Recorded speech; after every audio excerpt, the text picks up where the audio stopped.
పొగమంచు కారణంగా విశాఖ నుంచి బయలుదేరాల్సిన పలు విమానాలు అధికారులు డైవర్ట్ చేస్తున్నారు. బెంగళూరు నుంచి విశాఖ రావాల్సిన ఇండిగో విమానాన్ని హైదరాబాద్ కు డైవర్ట్ చేశారు.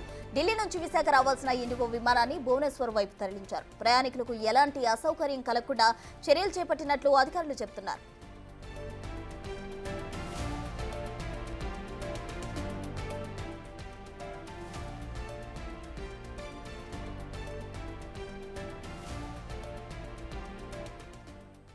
పొగమంచు కారణంగా కొన్ని ఫ్లైట్స్ ను అధికారులు డైవర్ట్ చేస్తున్నారు. అటు విశాఖ నుంచి బయలుదేరాల్సిన పలు విమానాలు అధికారులు డైవర్ట్ చేసినట్లు తెలిసింది. అయితే బెంగళూరు నుంచి విశాఖ రావాల్సిన ఇండిగో విమానాన్ని హైదరాబాద్ కు డైవర్ట్ చేశారు. ఇక ఢిల్లీ నుంచి విశాఖ రావాల్సిన ఇండిగో విమానం భువనేశ్వర్ వైపు తరలించారు అధికారులు. ఇక ప్రయాణికులకు ఎలాంటి అసౌకర్యం కలగకుండా చర్యలు చేపట్టినట్లు అధికారులు చెబుతున్నారు.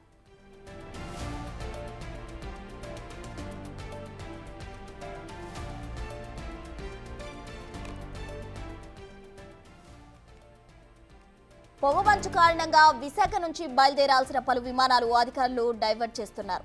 బెంగళూరు నుంచి విశాఖ రావాల్సిన ఇండిగో విమానాన్ని, అలాగే ఢిల్లీ నుంచి విశాఖ రావాల్సిన ఇండిగో విమానాన్ని భువనేశ్వర్ వైపు తరలించారు అధికారులు. ప్రయాణికులకు ఎటువంటి అసౌకర్యం కలగకుండా పొగమంచు కారణంగా రన్వే కూడా సరిగా కనబడదు కాబట్టి విశాఖలో చలి తీవ్రత ఎక్కువగా ఉండే అవకాశం కనిపిస్తుంది. దీంతో అక్కడ దట్టమైన పొగలు అలుముకోవడంతో అధికారులు అయితే విమానాలను డైవర్ట్ చేసిన పరిస్థితి కనిపిస్తుంది. ఢిల్లీ నుంచి విశాఖ వెళ్లాల్సిన విమానాన్ని అయితే భువనేశ్వర్ కు తరలించారు. అలాగే బెంగళూరు నుంచి విశాఖ వెళ్లాల్సిన దాన్ని హైదరాబాద్ కు డైవర్ట్ చేసినట్లు అధికారులు చెబుతున్నారు.